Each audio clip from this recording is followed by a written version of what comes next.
Olá, eu gostaria de primeiramente me apresentar. Meu nome é Marcelo José Araújo, eu sou advogado graduado pela Universidade Federal do Paraná e com curso de especialização em trânsito pela PUC do Paraná. Minhas atividades profissionais estão ligadas à área de trânsito, de forma especial, como assessor jurídico do Conselho Estadual de Trânsito do Paraná, é o CETRAN, a última instância recursal de infrações de trânsito, como a gente verá na aula sobre o Sistema Nacional de Trânsito. Também atualmente eu presido a Comissão de Direito de Trânsito da OAB Paraná, que se especializou exatamente na área de trânsito. E também como advogado, atendendo várias empresas ligadas ao setor de trânsito, além da condição de professor de graduação e pós-graduação na disciplina Direito de Trânsito de algumas instituições de ensino. Com relação à nossa matéria, Direito de Trânsito ou Legislação de Trânsito, nós daremos enfoque especial ao Código de Trânsito Brasileiro e vários capítulos, vários itens importantes para que você conheça, logicamente que não conseguindo esgotar toda a matéria. Dentre os temas que serão vistos nas nossas aulas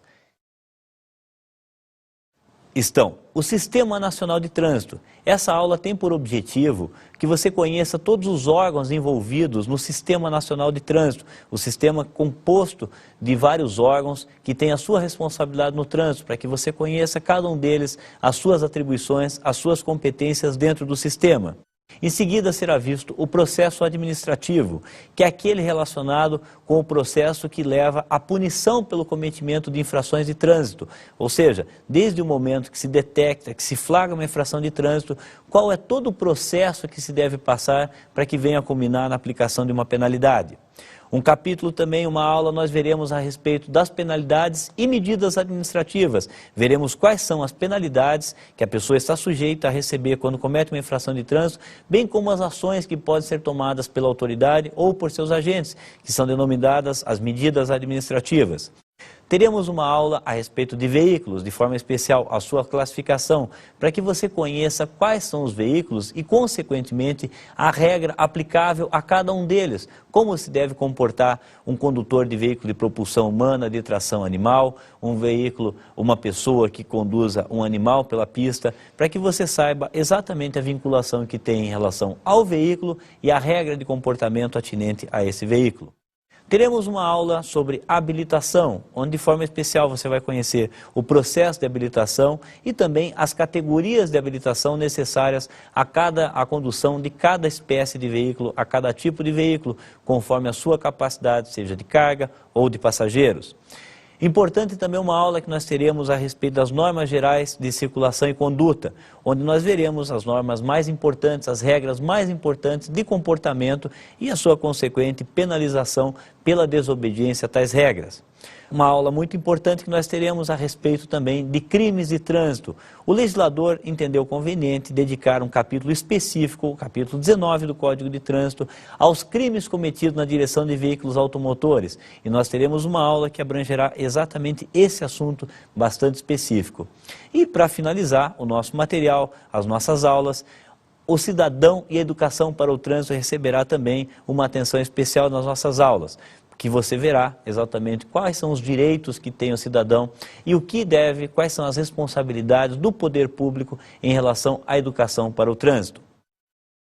Como eu disse agora há pouco, essas aulas, elas não são suficientes para que a gente esgote toda a matéria relacionada com o direito de trânsito, com a legislação de trânsito. Antes de você assistir às nossas aulas, de você acompanhar as nossas aulas, é importante que você tenha um material de apoio, que se constitui no Código de Trânsito Brasileiro e resoluções do CONTRAN. Esse material você pode obtê-lo no site do Denatran, que é o www.denatran.gov.br. Lá você encontrará tanto as resoluções do CONTRAN, quanto o próprio Código de Trânsito Brasileiro. E por que eu recomendo esse código que está no site do Denatran? Lá você vai verificar que no texto legal ali colocado, importante lembrar também que não há qualquer ilegalidade em você reproduzir esse material, uma vez que lá consta a lei seca, sem qualquer comentário, a lei puramente assim como ela foi sancionada. Mas esse material constante no site do Denatran, ele é importante porque a parte da legislação que foi revogada, ela permanece no site, só que com um traço riscando. E em seguida, o texto atualizado com a lei que conferiu essa mudança. Portanto, para fins de estudo, especialmente das mudanças ocorridas no decorrer do tempo, você tem conhecimento de como era a legislação e a mudança que ela sofreu com alterações legais posteriores à entrada em vigência do Código de Trânsito Brasileiro. Lembrando que ele entrou em vigor em 22 de janeiro de 1998 e que essa lei, a Lei 9503, que é o Código de Trânsito, ela foi sancionada no dia 23 de setembro de 1997. Depois de você ter esse material em mãos, o Código de Trânsito Brasileiro, é muito importante que você, após o último artigo, se dirija ao anexo 1. O anexo 1 dessa lei, ela tem por objetivo trazer os conceitos e definições. E é muito importante que antes de você iniciar o seu estudo, você leia todos os conceitos e definições lá existentes. E você vai descobrir, por exemplo, uma curiosidade, foco de pedestres é o sinal luminoso, o semáforo destinado ao pedestre. Você vai saber o que é um cruzamento, o que é uma interseção, o que é uma via rápida, o que é uma via arterial. Lá, portanto, todos os conceitos necessários à melhor compreensão do próprio Código de Trânsito e Resoluções do CONTRAN, você vai encontrar no anexo 1. Portanto, é extremamente importante que antes mesmo de você ver as aulas, de você fazer uma leitura inicial no texto das regras do Código de Trânsito Brasileiro, você faça uma leitura e você conheça os conceitos e definições trazidos no anexo 1 do Código de Trânsito Brasileiro. O anexo 2 também é de fundamental importância e ele foi modificado através da resolução número 160 do Conselho Nacional de Trânsito e já se encontra incorporado ao texto do Código de Trânsito Brasileiro. É lá que você vai ter o conhecimento da sinalização de trânsito, lá que você vai verificar quais são as formas de sinalização, sinalização horizontal, que são as pinturas no leito da via, sinalização vertical, que são as placas de sinalização, sinais luminosos, para que serve cada uma das sinalizações, o que é sinalização de regulamentação, de advertência, de mera indicação, para que você também previamente tenha noção do objetivo das regras de comportamento e da sinalização aplicável às regras de trânsito. Se você está se preparando para concurso, ou mesmo se você vai desempenhar alguma atividade no trânsito, como por exemplo fiscalização, e esse material de estudo se destina a isso, é importante que você conheça as infrações de trânsito a partir do artigo 162 e muitas vezes lhe é questionado numa pergunta ou mesmo num concurso a gravidade da infração.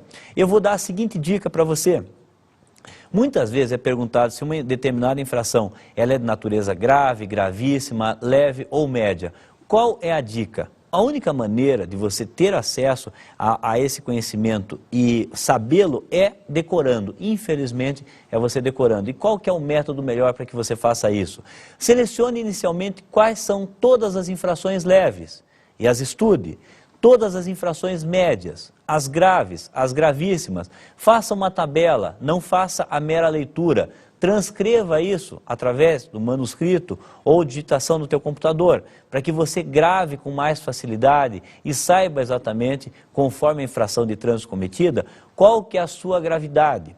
Outra dica de estudo, que você faça um comparativo entre as regras de circulação e a sua correspondente infração de trânsito.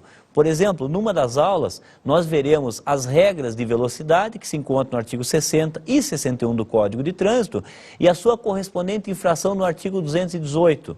Portanto, é um exercício bastante promissor, bastante interessante, para que você melhor conheça a legislação de trânsito, quando você faz a leitura das regras de circulação e, ao mesmo tempo, você busque no capítulo das infrações e penalidades qual que é a resposta, qual que é a punição pela desobediência àquela regra. É um exercício que vai fazer com que você grave muito melhor as nossas aulas e você tenha melhor acesso à fundamentação das aulas que nós teremos. Então, essa aula inicial, ela tem por objetivo fazer a introdução e a apresentação da matéria, o método que foi utilizado, a ordem que as aulas estão sendo apresentadas e, principalmente, antes mesmo de você assistir a primeira aula, que você já tenha esse prévio conhecimento de conceitos, de formas de estudo, para que você tenha melhores condições de aproveitar, extrair o melhor de cada aula. Portanto, essa é a nossa dica inicial de estudo e como você deve melhor aproveitar o material. Bons estudos!